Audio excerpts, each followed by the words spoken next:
Good morning my lovely family, welcome back to my channel. कैसे हो आप सब? आई होप आप सब अच्छे होंगे और मेरे गुजरात के व्लॉग्स का मज़ा ले रहे होगे। तो 9 बज रहे हैं, मैं एकदम रेडी हूँ। अब बस निकलेंगे हम लोग अपनी साइट सीन के लिए। तो यहाँ पे सबसे पहले देखिए कहाँ जाते हैं हम लोग। भेट द्वारका जाएंगे, फिर नागेश्वर। तो ये सारे प्लान हैं। तो जहाँ भी जाऊँगी आपको भी अगर फ़ोन अलाउ रहेगा तो दर्शन कराती रहूँगी। और आज मेरी तबीयत थोड़ी सी ढीली लग रही है। एक्चुअली क्या हुआ, कल हम लोग ने रबड़ी ली। तो रबड़ी ना यहाँ पे गरम मतलब उसने न दे के ना खूब एकदम ठंडी ठंडी दे दी। 2-3 चम्मच मैंने खाई, तब से मेरा गला बैठ गया और हल्का सा मुझे लग रहा है कि फीवर एक का, लेकिन ठीक हो जाएगा। थोड़ा गरम गरम चाय पीऊँगी। तो बस अब मैं चलती हूँ अपना ब्रेकफास्ट करने और फिर मैं आपसे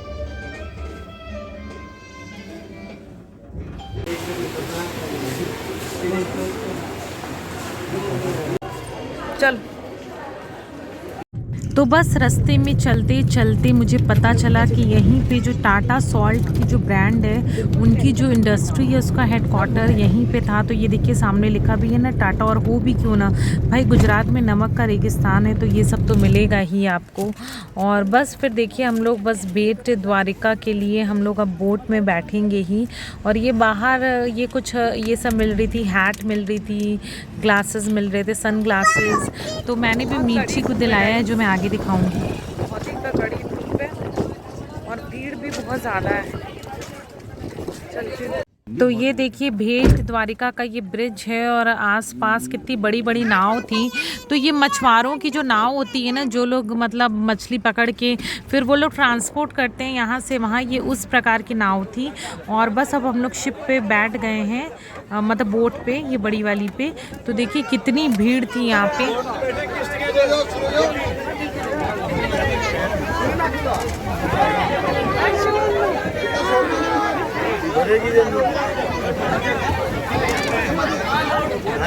हाँ यार, भरता ही जा रहा है, भरता ही जा रहा है। लोग ज़्यादा लोग हैं।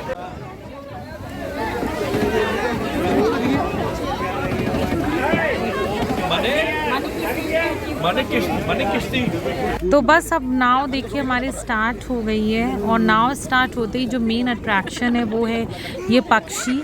तो सब लोग इनके लिए मतलब दाना ले रहे थे और हम लोगों ने भी इनके लिए दाना लिया। लेकिन ये लोग बीन बिस्किट्स बहुत ज़्यादा खाना पसंद करते हैं, तो हम लोग ने बिस्किट्स भी खिलाई। और ये देखिए हमारी नाव, कितनी बड़ी नाव यहाँ की होती है, बहुत मजबूत। और 200-250 लोग आराम से एक बार में बैठ सकते हैं। तो काफ़ी बड़ी, पहले तो हमको डर लग रहा था कि इतनी बड़ी नाव पता नहीं है क्या करेगी, लेकिन सच में वो सारा लोड क्या करती है, संभाल लेती है। तो ये सबसे ज़्यादा खूबसूरत तो ये पक्षी लग रहे थे मुझे। तो मैंने इन लोग को अच्छे से देखिए कैप्चर किया है। पूरे मतलब पूरी यात्रा में ये घूमते रहेंगे। और भेट द्वारिका आपको मतलब 20 से 25 मिनट लगता है नाव पे उस तरफ जाने में।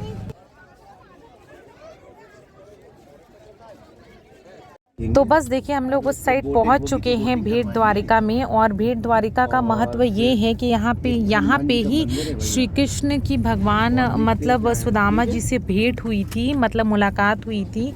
और जैसे कि हर उसके मतलब आप देखेंगे टूरिस्ट प्लेस पे इस टाइप की चीज़ें मिलेंगी, भगवान जी की पोशाकें, मालाएं, बंदरवाल, ये सारी चीज़ें यहाँ के मेन अट्रैक्शन थी। बंदरवाल तो आपको यहाँ पे इतने खूबसूरत मिलेंगे कि मैं आपको क्या बताऊँ। लेकिन वही चक्कर होता है ना कि लाना, इतनी दूर से लेके आना, और इतना सारा लगेज हम लोग के संग ऑलरेडी हो जाता है कि हम लोग क्या लाएं और क्या छोड़ें पता नहीं। देखिए ये कितनी खूबसूरत बंदरवाल है। और हर थोड़ी देर पे आपको कोकोनट वाटर, शिकंजी, ये सब चीज़ें मिलेंगी। तो हम लोग ने शंख भी लिया। शंख इतने महंगे थे कि 1100-1200 के एक दक्षिण मुखी शंख मिल रहा था। जो छोटे वाले होते हैं वो सस्ते भी रहते हैं। और मैंने जैसे आपको प्रीवियस व्लॉग में बताया था, यहाँ बच्चे बहुत मिलेंगे। तो देखिए 2 नाव पूरी बच्चों से भरी हुई है।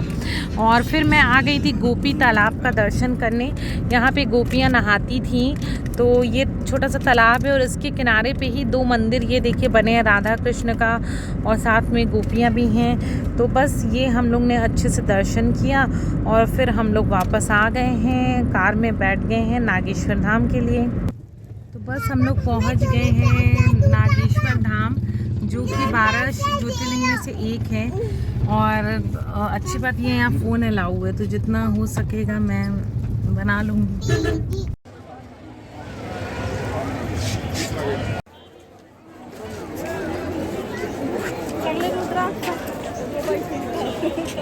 तो नागेश्वर धाम जैसे ही हम लोग आए, इतनी लंबी लाइन थी गाइस कि मैं बता नहीं सकती आपको। हम लोग को 2.5 घंटे लगे पूरे लाइन में खड़े होके, फिर हम लोग ने दर्शन पाए। और हम लोग ने पूजा की थाल ली थी, ये देखिए ये होती है थाल यहाँ की। तो जो उसमें नाग नागिन का जोड़ा भी यहाँ पे चढ़ाया जाता है और अभिषेक किया जाता है, तो उसकी लाइन तो और ज़्यादा लंबी थी। मतलब जो लोग ये लिए वो स्पर्श कर सकते हैं, बाकी लोग खाली दूर से ही दर्शन कर सकते थे। तो ये देखिए इसका क्या विशेषता है यहाँ की, ये मैंने यहाँ पे कैप्चर कर लिया, तो आप पढ़ सकते हैं। और ये है नागेश्वर धाम, जिसका आप लोग भी दर्शन करके पुण्य का लाभ उठाएं। अच्छे से नागेश्वर जी के हम लोग को दर्शन बहुत अच्छे हुए गाइस। अंदर जाके हम लोग को अभिषेक करने भी मिला, तो मन एकदम क्या कहते हैं बहुत अच्छा हो गया है। लेकिन अंदर ना जैसे कैमरा उतना अलाउ नहीं था, और फिर यार मतलब फ़ोन तो वो लोग ले जाने देते हैं लेकिन शूट करने नहीं देते हैं, कि कहते हैं बंद करिए। तो फिर यार अच्छा भी नहीं लगता है कि रूल्स एंड रेगुलेशंस तोड़ के आप मतलब शूट में लगो।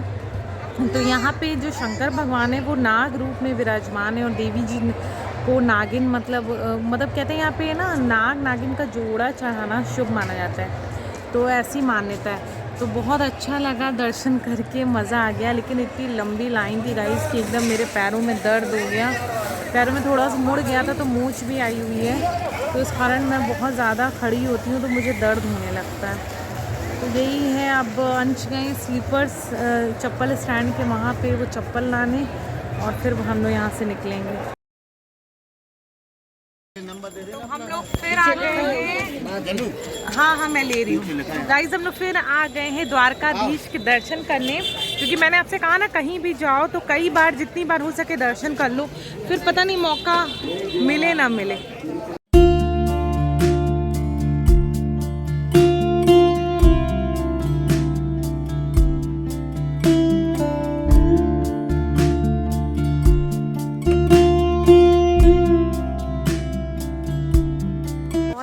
मार्केट है, काफ़ी रंग बिरंगी चीज़ें आपको यहाँ मिलेंगी, लेकिन क्या लेके जाएं क्या नहीं कुछ समझ में नहीं आता, क्योंकि इतना लगेज हम लोग के संग ऑलरेडी है। तो कुछ और शॉपिंग किया तो इतना ज़्यादा हो जाएगा कि क्या बताएं।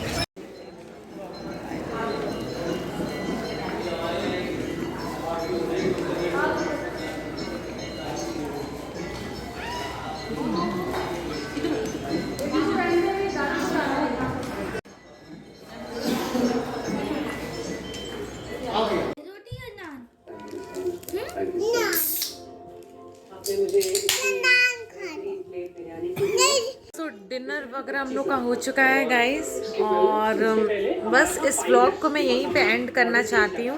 अगर थोड़ा भी पसंद आया हो तो लाइक और सब्सक्राइब करने में कंजूसी बिल्कुल भी ना करें, और कैसा लग रहा है ये गुजरात का आपको व्लॉग ज़रूर बताएं। तो सी यू इन नेक्स्ट व्लॉग, तब तक के लिए गुड नाइट, टेक केयर।